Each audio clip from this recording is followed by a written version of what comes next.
मैंने पिछले जन्म में कुछ पुण्य किए होंगे जो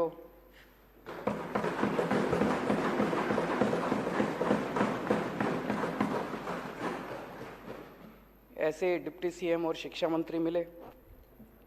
उसके बाद जब ये नहीं चला तो फिर आप लोगों के पास आए। मेरे पास अभी तक 12 एमएलए आ चुके हैं। एक एक एमएलए को आके कहते हैं भाई 20-20 करोड़ रुपए ले ले और टूट के आ जा, 2-4 को और लाएगा तो तेरे को 25 करोड़ देंगे, और नहीं तो जैसे मनीष सिसोदिया का हाल करा तेरे ऊपर भी रेड करेंगे, तेरे को गिरफ्तार करेंगे, सीबीआई और ईडी छोड़ देंगे तेरे खिलाफ। भाई साहब सलाम करता हूं आप सबको।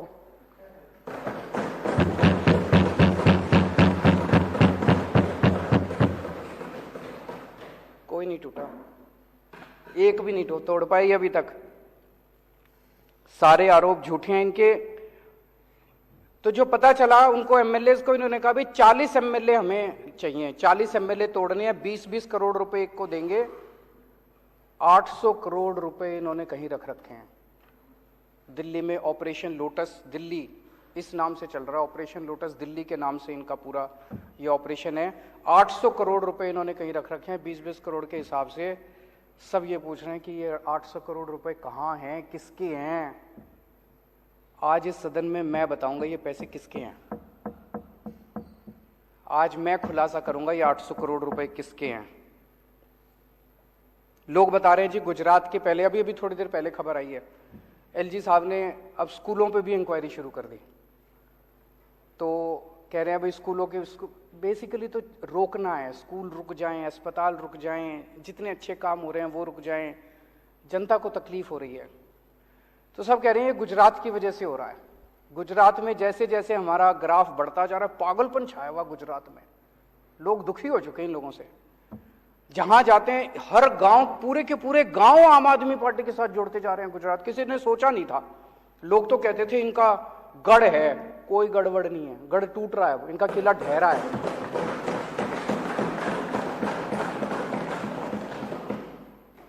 तो लोग तो यही कह रहे हैं जी दिसंबर में सरकार बनने के बाद गुजरात में इनके 27 सालों की आप इंक्वायरी कराओगे, तब तक ये इंक्वायरी करा रहे हैं दिल्ली के अंदर।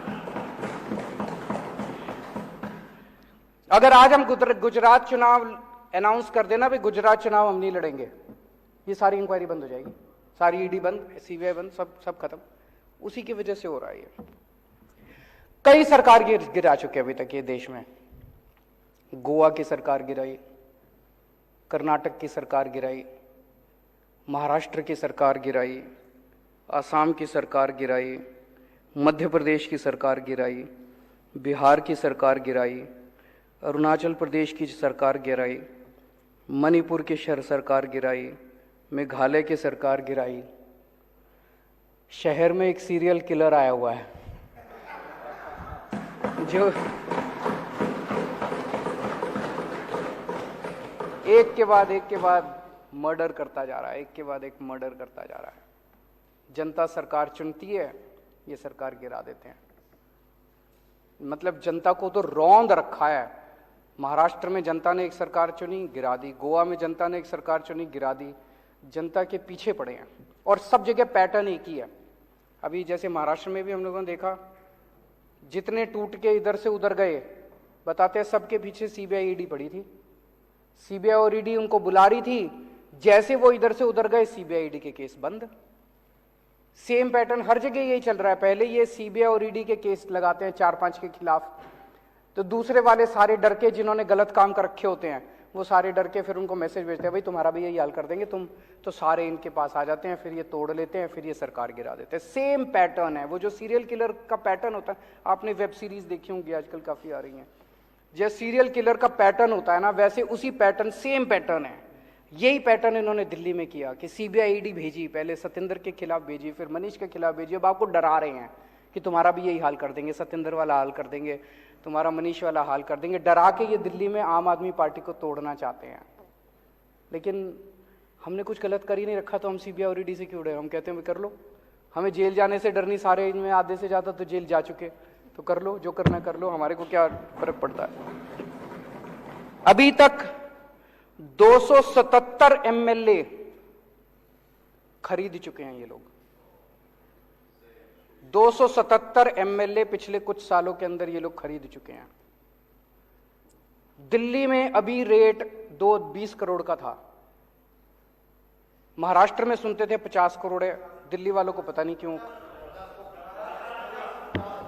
दिल्ली में कह रहे, पर मान लो 20 भी मान लो, 20 करोड़ के हिसाब से खरीदा तो 277 एमएलए के लिए इन्होंने 5,500 करोड़ रुपए खर्च किए, और दिल्ली के लिए 800 करोड़ रख रहे हैं, तो 6300 करोड़ रुपए 6300 करोड़ रुपए इन्होंने ऑपरेशन लोटस में खर्च किए। ये पैसा कहां से आया, ये पैसा किसका है? 6300 करोड़ रुपए खर्च कर दिए इन लोगों ने एमएलए खरीदने में। ये किसका पैसा है? इसका मैं आज खुलासा करना चाहता हूं। आज देश का हर आदमी महंगाई से बड़ा परेशान है। 2014 में डीजल का दाम था 54 रुपए, अब हो गया 90 रुपए। पेट्रोल का दाम था 2014 में 60 रुपए, अब हो गया 110 रुपए। सीएनजी 37 रुपए थी, 75 रुपए पहुंच गई। एलपीजी 410 रुपए की थी, 1053 रुपए का एक सिलेंडर हो गया। वनस्पति ऑयल 70 रुपए का था, 170 रुपए हो गया, और नमक 7 रुपए का था, 15 रुपए हो गया। हर चीज के दाम बढ़ गए, डबल ट्रिपल हो गए। एक आम आदमी बेचारा, तनख्वाह बढ़ी नहीं है, घर कैसे चलाए तो कैसे चलाए वो? ये जितनी जीएसटी, ये जितना महंगाई हो रही है, इतना जीएसटी लगा दिया इन लोगों ने। ये सारा पैसा कहां जा रहा है? ये सारा पैसा दो चीजों में जा रहा है। एक, अपने अरबपति दोस्तों के कर्जे माफ करते हैं, और दूसरे ये एमएलए खरीदते हैं। इन दो चीजों में जा रहा है। महाराष्ट्र की सरकार गिरानी थी तो छाछ पे जीएसटी लगा दी, दही पे जीएसटी लगा दी, शहद पे जीएसटी लगा दी, गेहूं पे जीएसटी लगा दी, चावल पे जीएसटी लगा दी। अगर अपने एक दोस्त का कर्जा माफ करना होता है, पेट्रोल के दाम बढ़ा देते हैं। दूसरे के दोस्त का कर्जा माफ करना होता है, डीजल के दाम बढ़ा देते हैं। अगर गोवा की सरकार गिरानी होती है, यहां पे जीएसटी बढ़ा देते हैं। जितना पैसा जीएसटी और महंगाई की वजह से हो रहा है, पेट्रोल का दाम बढ़ रहा है, डीजल का दाम बढ़ रहा है, इसका अधिकांश पैसा केवल और केवल अरबपति दोस्तों के कर्जे माफ करने में और ये एमएलए खरीदने के अंदर जा रहा है। अब ये कह रहे हैं झारखंड की सरकार गिरने वाली है। देख लेना, शर्तिया तौर पे मैं कह रहा हूं, अगले 10 दिन के अंदर कहीं ना कहीं जीएसटी या पेट्रोल या डीजल के दाम ना बढ़ जाए तो बढ़ेंगे, और वो सारा पैसा जो है वो एमएलए खरीदने के लिए जाएगा इनका झारखंड। आज मैं देश की जनता से कहना चाहता हूं, हमारे देश की जनता जरूरत पड़े तो देश के लिए बलिदान करने को तैयार है। आज मैं देश की जनता से पूछना चाहता हूं कि क्या आप इस तरह से इनके अरबपति दोस्तों के लिए इस तरह से पैसा लुटाते रहोगे? क्या आप एमएलए खरीदने के लिए अपने बच्चों के पेट काटते रहोगे? आज अगर हमारी सेना को पैसे की जरूरत पड़े, हमारे देश के लोग एक टाइम की रोटी नहीं खाएंगे, सेना के लिए कुछ भी कर देंगे, लेकिन क्या इनके अरबपति दोस्तों के लिए हम ही करने के तैयार हैं? आज एक तरह से कई लोगों को मैं जानता हूं, कई परिवार ऐसे हैं, पहले 1.5 किलो दूध लिया करते थे दिन का, अब वो कम करके 1 किलो कर दिया जब से ये महंगाई हो रही है, जब से ये जीएसटी लगा है। कई परिवार ऐसे हैं जिन्होंने एक टाइम की सब्जी लेनी बंद कर दी, अब नमक से रोटी खा लेते हैं। तो एक तरह से गरीब का खून चूस के, और वो पैसा ये अरबपति दोस्तों को दे रहे हैं। गरीब का खून चूस के इस देश के अंदर एक आदमी की सत्ता की हवस को पूरा करने के लिए सारा का सारा पैसा इस्तेमाल किया जा रहा है। क्या देश के लोगों को यह मंजूर है? हम भारत को नंबर 1 देश बनाना चाहते हैं। हमारा मकसद है, हमारा सपना है, पूरे देश के लोगों का सपना है कि भारत दुनिया का नंबर 1 देश बनना चाहिए। भारत दुनिया का नंबर 1 देश कैसे बनेगा? जब हर बच्चे को अच्छी शिक्षा मिलेगी। सब बच्चों को पढ़ाना पड़ेगा, स्कूल खोलने पड़ेंगे, अस्पताल बनाने पड़ेंगे, सड़कें बनानी पड़ेंगी, ये सारा काम करना पड़ेगा। लेकिन जितने लोग काम कर रहे हैं इस देश के अंदर, उन सारे लोगों को अगर आप काम नहीं करने दोगे, उनको रोकोगे, उनके पीछे सीबीआई ईडी छोड़ दोगे, तो फिर देश आगे कैसे बढ़ेगा? आपने इनके, ये इतनी पीसी करते हैं, आपने देखा होगा कि कोई एक प्रेस कॉन्फ्रेंस इनकी काम से रिलेटेड होती है, सारी पॉलिटिकल गाली गलौज इसके खिलाफ उसके खिलाफ। और हमारी प्रेस कॉन्फ्रेंस देख लो, 90% हमारी प्रेस कॉन्फ्रेंस जो है काम से रिलेटेड होती है। स्कूल बना दिया जी, अस्पताल बना दीजिए, अब इतने मोहल्ले क्लिनिक खोल दीजिए, अब ये काम कर दीजिए। हम केवल काम के ऊपर करते हैं, ये केवल और केवल शुद्ध राजनीति करते हैं। ये जैसे अभी मैं देख रहा, कुछ कहते हैं कि इनके स्कूल बड़े खराब हैं, चलो हमारे खराब है, तुम अपने दिखा दो, तुम तो दिखाओ। आज वो असम के चीफ मिनिस्टर ने लिखा कि कुछ, मैंने कहा ठीक है जी मैं आ जाता हूं असम में, एक जवाब ही नहीं दे रहा वो। मैंने कहा जी मैं आ जाता हूं, आपसे सीख लेते हैं, मगर आपने कोई अच्छा काम करा है आसाम के ऊपर, हमारे को तो कोई ईगो नहीं है, हम सीख लेते हैं आपसे, आप हमसे सीखो, हम आपसे सीखेंगे, तभी तो देश तरक्की करेगा। ये कहते हैं हम भ्रष्टाचार के खिलाफ लड़ाई लड़ रहे हैं, जितने भ्रष्टाचारी हैं उनके खिलाफ कर रहे हैं। ये लड़ाई भ्रष्टाचार के खिलाफ नहीं है, ये लड़ाई एक आदमी के स्वार्थ की लड़ाई है, एक आदमी की सत्ता की हवस की लड़ाई है। 15 अगस्त को लाल किले पे खड़े होकर उन्होंने कहा पूरे देश को कि मैं भ्रष्टाचार की लड़ाई लड़ रहा हूं, देशवासियों मुझे आपका साथ चाहिए। साहब, अगर आप भ्रष्टाचार की लड़ाई लड़ते तो आपको देशवासियों का साथ मांगने की जरूरत नहीं पड़ती। इसका मतलब आप जानते हैं कि देश आपके साथ नहीं है, आप ये जो नौटंकी कर रहे हो, इसका मतलब देश आपके साथ नहीं है, आपको मांगना पड़ रहा है। दिल्ली में मैंने भ्रष्टाचार की लड़ाई लड़ी, मैंने तो कभी नहीं कहा दिल्लीवासी खुद ही मेरे साथ हो रहे हैं, मैंने तो नहीं कहा दिल्ली वासियों मेरे को आपका साथ चाहिए। अभी कोई कल बता रहा था, एक ऑफिस में बैठा था, सरकारी ऑफिस में दिल्ली में, हमारा कोई वॉलंटियर बोला वहां पे अंदर अफसर काफी लेट कर रहा था, 1 घंटे से बिठा रखा था, तो वो आपस में बात कर रहे थे, 2-4 लोग बैठे थे, कहते इसको पता नहीं है अफसर को, अभी केजरीवाल को मैंने ट्वीट कर दिया ना, इसकी नाक में दम कर देगा। जनता को भरोसा है, हमें साथ मांगने की जरूरत नहीं पड़ रही। पंजाब के अंदर अभी हमने जिस तरह से भ्रष्टाचार के खिलाफ वार छेड़ा हुआ है, भगवंत मान ने तो कभी नहीं कहा मेरे को आपका साथ चाहिए। आपको पता है आपके साथ देश की जनता नहीं है, इस गंदगी में देश की जनता देख रही है कि आप भ्रष्टाचार के खिलाफ लड़ाई नहीं लड़ रहे, आप अपने स्वार्थ की लड़ाई लड़ रहे हैं, आप अपनी सत्ता की हवस की लड़ाई लड़ रहे हैं। मैं आज आपको 5 मुद्दे देता हूं, अगर आपकी लड़ाई भ्रष्टाचार की लड़ाई है, इन 5 में से एक के ऊपर आप जांच करा के दिखा दो, मैं मान जाऊंगा। गुजरात में जाता हूं आजकल, गुजरात में इतने पेपर लीक होते हैं, इतने पेपर लीक होते हैं, और सारे इनके आदमी कराते हैं, सारे इनके आदमी कराते हैं। जनता तंग आ चुकी है, बच्चे तंग आ चुके हैं, सुसाइड कर रहे हैं, पेपर रोज लीक हो रहे हैं और इनके लोग करा रहे हैं। एक भी आदमी पेपर लीक के मामले में जेल नहीं गया। मैं चैलेंज करता हूं, एक आदमी को दिसंबर के चुनाव के पहले आप जेल भिजवा के दिखा दो, अगर हिम्मत है तो लड़ाई आपकी भ्रष्टाचार के खिलाफ नहीं है, भ्रष्टाचार का तो आप बेनिफिशियरी हैं। इतना नशा गुजरात के अंदर बिक रहा है, बताते हैं इनके दोस्त का एक पोर्ट है, वहां पे कम से कम 10,000 करोड़ रुपए की ड्रग्स पकड़ी जा चुकी होंगी। हिम्मत है तो सीबीआई ईडी वहां भी करके दिखा दो। है 22,000 करोड़ बता रहे हैं, 22,000 करोड़ रुपए का नशा पकड़ा जा चुका, कोई सीबीआई नहीं है।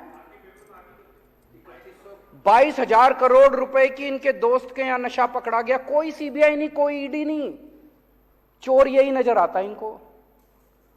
मैं इनको चैलेंज करता हूं, जहरीली शराब से अभी 50 से ज्यादा आदमी मर गए, जहरीली शराब से। इनके आदमी बेचते हैं, इनके आदमी जहरीली शराब बेचते हैं गुजरात के अंदर। मैं चैलेंज करके करता हूं, एक आदमी के खिलाफ सीबीआई ईडी करके दिखा दो, नहीं करेंगे।